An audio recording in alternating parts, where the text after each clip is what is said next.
شاہ صاحب یہ فرمائے گا، بلاول بھٹو صاحب پنجاب پہ جس طرح فوکس کیے ہوئے ہیں اور ہر روز ایک نئے شہر میں ایک نئے عزم کے ساتھ جلسہ تو کر رہے ہیں، لیکن آن گراؤنڈ آپ کو لگتا ہے کہ کیا نون لیگ کو ناک آؤٹ کر سکیں گے وہ پنجاب میں؟ بسم اللہ الرحمن الرحیم، اللہم صلی علی محمد وآل محمد۔ دیکھیں، الیکشن میں صرف آپ کو پاکستان پیپلز پارٹی ہی نظر آ رہی ہے اس وقت۔ ابھی کچھ عرصے سے نون لیگ نے بھی اپنی ایکٹیویٹیز شروع کی ہیں۔ دیکھیں، پولیٹیکلی ہمیں بہت احترام ہے نون لیگ کا بھی اور میاں نواز شریف صاحب کا بھی، لیکن الیکشن کی بات صرف پیپلز پارٹی کر رہی ہے، چیئرمین بلاول بھٹو زرداری صاحب کر رہے ہیں، کوئی موسم کے بہانے بنا رہے تھے، کوئی سیکیورٹی تھریٹ کی بات کر رہے تھے، کوئی آئیں بائیں شائیں کر رہے تھے، کھل کے نہیں کر رہے تھے، سب انتظار ہی کر رہے تھے۔ تو ہم تو فیلڈ میں ہیں۔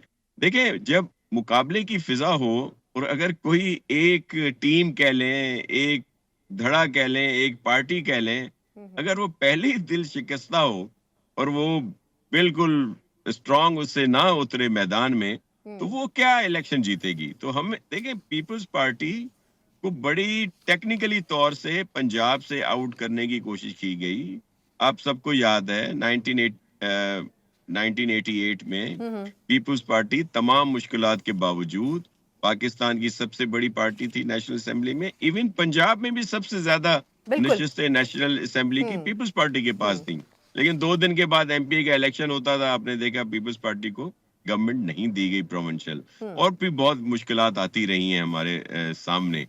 اب یہ جو ووٹر سپورٹر جو کچھ پی ٹی آئی میں چلا گیا، کچھ روٹ کے بیٹھ گیا، اب چیئرمین صاحب کی اس وجہ سے کہ وہ خود وہاں سے الیکشن لڑ رہے ہیں اور سب ڈویژنل ہیڈ کوارٹرز میں جا رہے ہیں، دیگر جگہوں پہ جا رہے ہیں، وہ بہت رسپانس دے رہے ہیں۔ تو ہم تو بہت پر امید ہیں کہ انشاءاللہ بہت اچھا سرپرائز رزلٹ آپ کو دیں گے۔ 8 فروری کی رات کو جب رزلٹ آنا شروع ہوں گے اور سندھ ہم سویپ کر رہے ہیں، الحمدللہ اللہ کی مہربانی سے، ٹچ وڈ، یہاں تو مقابلہ ہی محسوس نہیں کر رہے۔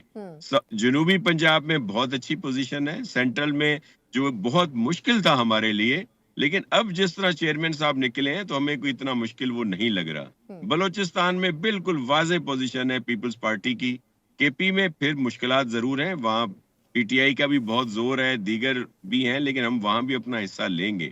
تو سنگل لارجسٹ پارٹی انشاءاللہ نیشنل اسمبلی میں پیپلز پارٹی ہوگی، اور آئندہ آنے والے وزیر اعظم چیئرمین بلاول بھٹو زرداری صاحب ہوں گے۔ اچھا شاہ صاحب، سر یہ دعویٰ بہت بڑا ہے کہ سنگل لارجسٹ پارٹی کے طور پر پیپلز پارٹی سامنے آئے گی، لیکن ہر مرتبہ جو الیکشن ہوتا ہے اس میں کہیں نہ کہیں مینیپولیشن ہوتی ہے۔ ماضی میں 2013 میں میگنیٹک انک کا بہانہ کیا گیا، 2018 میں آر ٹی ایس کی بات کی گئی، اب اس مرتبہ الیکشن مینجمنٹ سسٹم متعارف کروایا جا رہا ہے جو الیکٹرانک اور مینول دونوں طریقے سے ہوگا۔ الیکشن کمیشن کے اوپر پیپلز پارٹی کو اعتماد ہے جس طریقے سے وہ ابھی پروسیس کر رہا ہے اس پورے کرائیٹیریا کو کہ الیکشن کیسے ہونا ہے، اس کے اوپر اعتماد کا اظہار کر رہے ہیں آپ لوگ؟ دیکھیں، ہمیں تحفظات رہے ہیں، لیکن اس کے باوجود ایک پروسیس کو جاری رہنا چاہیے۔ ظاہر بالکل آپ نے ٹھیک کہا، 2013 میں آر او الیکشنز تھے، ہمیں تحفظات تھے، لیکن جمہوریت کی وجہ سے ہم نے اس کو پورے سیٹ اپ میں رہے۔ پھر 2018 تو آر ٹی ایس کا الیکشن تھا، سب کے علم میں ہے۔ اب یہ جو نیا سلسلے ہے، لیکن اب ہم بھی سیکھ گئے ہیں، ہمارا ورکر بھی سیکھ گیا ہے، تو ہم نے سب کو پراپر تیار کیا ہوا ہے کہ اس دفعہ کوئی اس طرح کا ہاتھ نہ ہو جائے اور جو رزلٹ ہے وہ پراپر ہو، اور اسی وجہ سے ہم بہت پر امید ہیں۔ اور دیکھیں، یہ دعویٰ نہیں ہے، یہ ہم تو سندھ میں، آپ نے اندازہ لگا لیا ہوگا، آپ کی ہر جگہ پہ نمائندے ہیں، آپ کو بتائیں گے کہ یہاں کیا صورتحال ہے۔ اب تو ہم شہری علاقے بھی سویپ کر رہے ہیں، تو اتنا جو بڑا چنک ہے یہ کسی اور پارٹی کے پاس نہیں ہے۔ اور پھر نون لیگ پتہ نہیں کیوں بہت دل شکستہ ہے، وہ میدان میں جس طرح اتر رہے ہیں، تو وہ کیا لوگ جو ہیں کیا الیکشن لڑیں گے؟